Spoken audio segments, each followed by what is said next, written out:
Hi friends, harmony योग channel में आपका हार्दिक स्वागत है।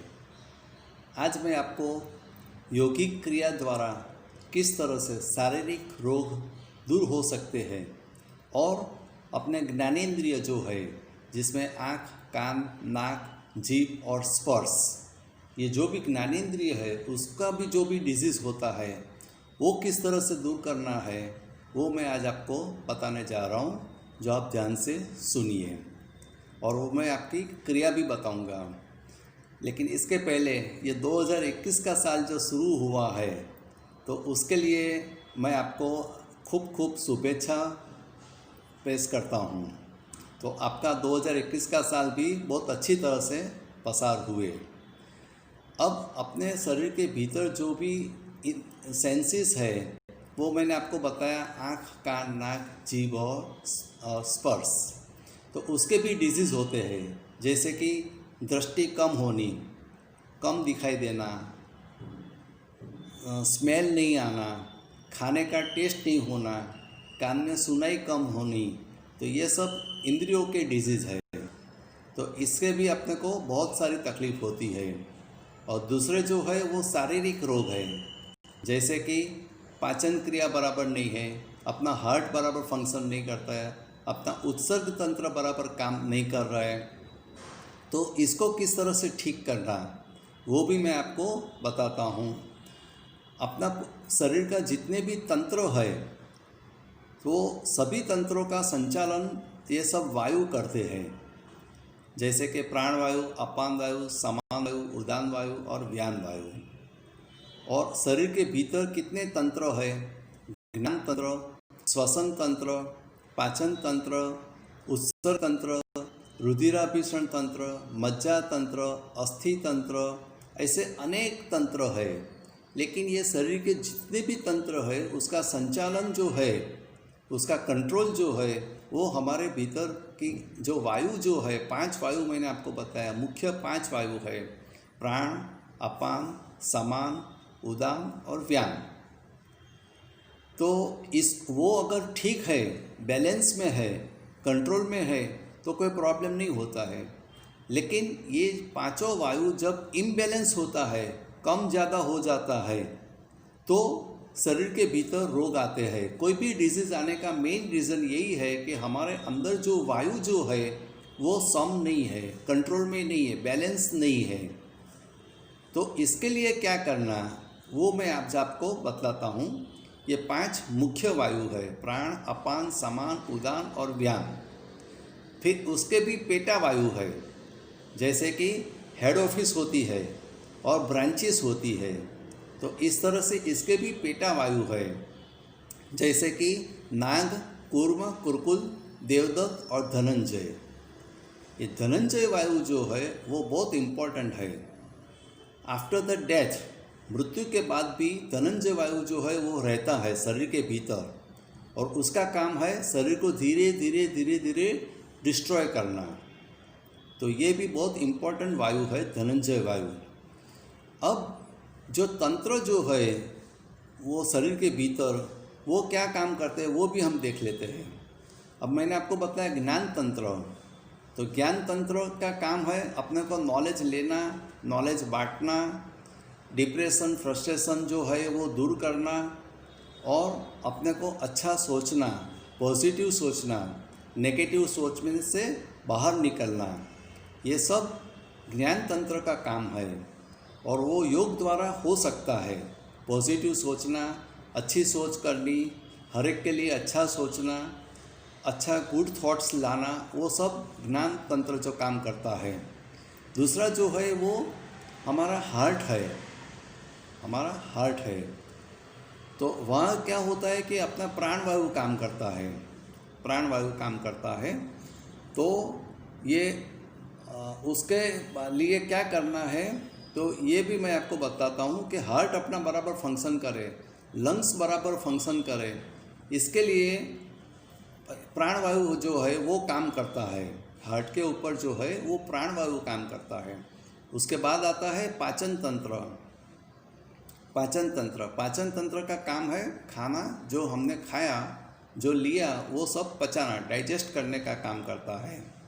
तो वो किस तरह से अच्छी तरह से डाइजेस्ट हुए, अपना पाचन तंत्र बराबर काम करे, उसके लिए उधर जो वायु जो है वो समान वायु है। हार्ट के ऊपर जो वायु जो है वो प्राण वायु रहता है। अगर प्राण वायु ठीक तरीके से काम करता है तो हार्ट और लंग्स का कोई प्रॉब्लम नहीं होता। उसी तरह से हार्ट के नीचे पाचन तंत्र है, पाचन तंत्र में समान वायु है। समान वायु भी अपना बैलेंस में होना चाहिए, ठीक तरीके से होना चाहिए। अगर वो बराबर नहीं है, समान वायु अगर बराबर नहीं है तो पेट के दर्द होते हैं, जैसे कि इंडाइजेशन है, गैस ट्रबल है, ऐसे सारे बहुत सारे डिजीज़ होते हैं। उसके बाद जो है नाभि के नीचे वो है उत्सर्ग तंत्र। उत्सर्ग तंत्र का काम है मल मूत्र द्वारा हमारे शरीर के भीतर की जितने भी डस्ट है, कचरा जो है वो सब निकालने का काम करता है। तो उधर अपान वायु आया हुआ है, उत्सर्ग तंत्र में अपान वायु है। अगर अपान वायु अपना अच्छा है तो मल मूत्र के जो डिजीज़ है और लेडीज़ को जो प्रेगनेंसी का जो प्रॉब्लम होता है वो धीरे धीरे दूर हो जाता है, क्योंकि वहाँ अपान वायु काम करता है। तो प्राण वायु मैंने आपको बताया हार्ट में काम करता है, समान वायु स्टमक में काम करता है, अपान वायु जो है वो नाभि के नीचे जो भाग है जहाँ मल मूत्र का पोर्शन आता है वो काम करता है। तो प्राण अपान समान हो गया। अब उदान वायु जो है, उदान वायु वो अपने शोल्डर से ऊपर के भाग में काम करता है, पांचों पांच इंद्रियों के ऊपर काम करता है, बराबर है। प्राण अपान समान उदान, उदान वायु अपने शोल्डर्स के ऊपर जो पांच वायु, पांच सेंसेस जो है उधर काम करता है। तो उदान वायु भी अपना बैलेंस में होना चाहिए। और व्यान वायु जो है वो शरीर में, पूरे शरीर में घूमता रहता है और वो सर्कुलेटरी सिस्टम पे काम करता है। हमारा ब्लड जो है और ऑक्सीजन जो है वो पूरे शरीर में ठीक तरीके से पहुंचाने का काम करता है। तो ये बैलेंस करने के लिए मैं आपको आज क्रिया बताता हूँ। तो पहले जो क्रिया, उसमें ये योग की क्रिया में ध्यान रखना है अपने को, तीन चीज़ आती है, पूरक, रेचक और कुंभक। पूरक का मतलब है सांस को धीरे धीरे धीरे धीरे अंदर लेना, नाक से, नॉस्ट्रिल से ही लेना है, उसका मतलब है पूरक। फिर रेचक का मतलब है सांस को धीरे धीरे धीरे धीरे बाहर निकालना, इनहेल एक्सहेल, बराबर है। या तो ब्रीद इन कहते हैं, ब्रीद आउट कहते हैं। और कुंभक का मतलब है सांस को रोकना। किस तरह से रोकना? राइट हैंड से लास्ट 2 फिंगर्स और थंब बाहर निकालना है। लास्ट 2 फिंगर्स और थंब निकाल के लास्ट 2 फिंगर्स जो है वो लेफ्ट नॉस्ट्रिल पे आएगा और थंब जो है वो राइट नॉस्ट्रिल पे आएगा। और इस तरह से दोनों नॉस्ट्रिल बंद कर देना है, इस तरह से राइट हैंड से, ठीक है। तो पूरक, रेचक और कुंभक का मैंने आपको मतलब समझाया। अब हम लोग क्रिया करेंगे बैलेंस करने के लिए, वायु बैलेंस करने के लिए आज हम लोग पहले क्रिया करेंगे। मैंने आपको इसका क्या फ़ायदा है, किधर क्या वायु आया हुआ है, कौन सा तंत्र किधर है, वो सब मैंने आपको समझाया। अब हम क्रिया शुरू करते हैं। इसमें ध्यान रखना है एम्प्टी स्टमक होना चाहिए। कोई भी प्राणायाम की क्रिया करो, योग की क्रिया करो तो ध्यान एक रखना है एम्प्टी स्टमक होना चाहिए। हो सके तो 2-3 गिलास वार्म वाटर पी के क्रिया चालू करनी है। तो अब मैं पहला जो वायु जो है नीचे उतारने के लिए पहले मैं पूरक करूँगा, बाद में कुंभक में मैं छाती को ऐसा संकोचूंगा मैं, बराबर है। तो पहले मैं स्टार्ट करता हूँ पूरक से। पूरक,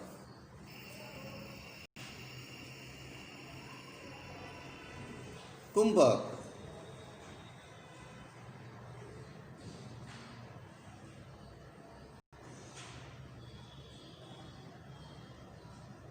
रेचक। क्रिया करने की है अपने को कुंभक में, पूरक में सांस लेने का, रेचक में सांस निकालना, कुंभक में क्रिया करनी है। तो ये पहला हुआ। अब मैं करूँगा अपान वायु सम करने के लिए, अपान वायु जो है उसको सम करने की क्रिया करूँगा। तो उसमें क्या करना है कि नाभि के नीचे का पोर्शन जो है उसको थोड़ा फुलाने का है, नाभि के नीचे का पोर्शन जो है उसको फुलाने का है, और ये भी कुंभक में क्रिया करनी है। तो मैं अभी शुरू करता हूँ। पूरक,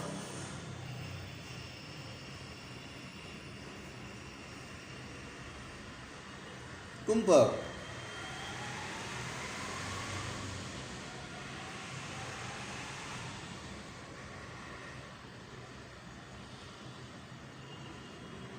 रेचक,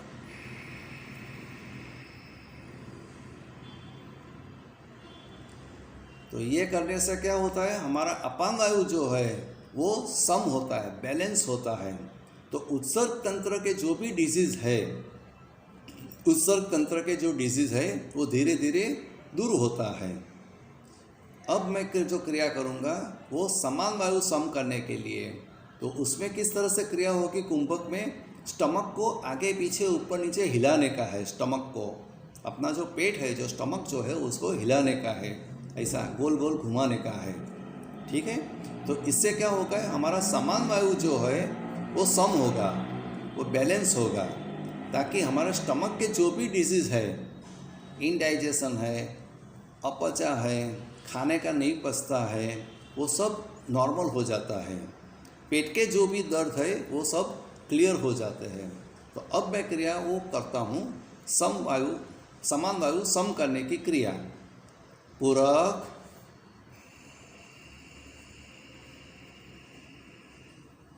कुंभक,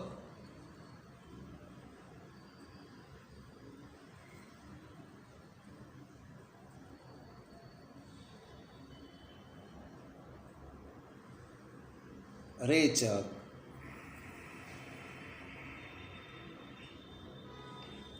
इसमें मैंने स्टमक जो है उसको घुमाया, आगे पीछे ऊपर नीचे ऐसा घुमाते रहा, क्लॉकवाइज एंटी क्लॉकवाइज। वो करने से अपना समान वायु जो है वो अच्छा होता है, बैलेंस होता है, और पेट के जो भी दर्द है वो सब दूर होते हैं। अब प्राणवायु सम करने के लिए अपने चेस्ट में लंग्स और हार्ट जो है वो कंट्रोल में हुए, उसमें कोई डिजीज़ नहीं हुए, तो उसके लिए मैं अभी आपको क्रिया बताता हूँ, ताकि हमारा लंग्स अगर क्लियर है, लंग्स अगर मजबूत है, अच्छा है, तो अपना रेजिस्टेंस पावर, इम्यूनिटी पावर, अपनी रोग प्रतिकारक शक्ति भी बढ़ती है, और अस्थमा का जो प्रॉब्लम जिसको रहता है, दम का प्रॉब्लम है, वो भी क्लियर होता है। तो अब मैं करने को जा रहा हूँ, पहले पूरक करूँगा, बाद में कुंभक में मैं क्रिया करूँगा, ताकि मेरा प्राणवायु जो है वो सम हुए। ठीक है, पूरक,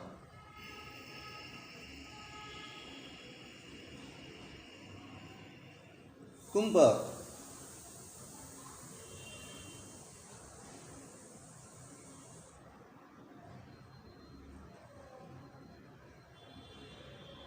रेचक। इसमें क्या करना है, छाती को फुलाने का है, हनुमान जी जैसे। हनुमान जी कैसे छाती फुलाते थे, इस तरह से कुंभक में छाती फुलानी है। मैं फिर से करता हूँ। पूरक,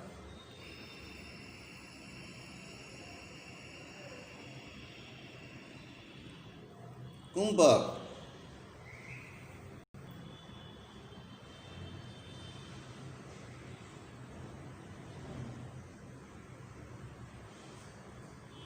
रेचक।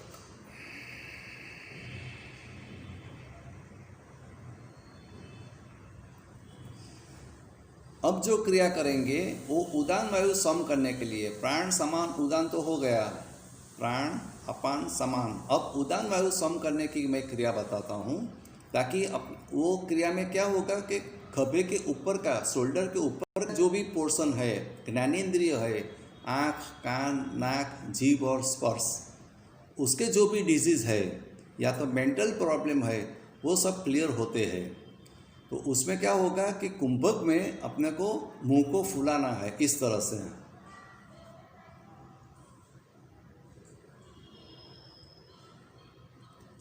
ठीक है, तो अब मैं क्रिया करने जा रहा हूँ। पूरक,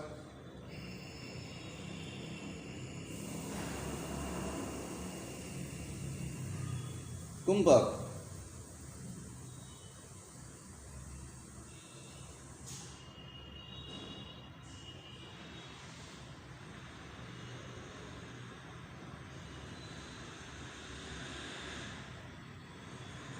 रेचक।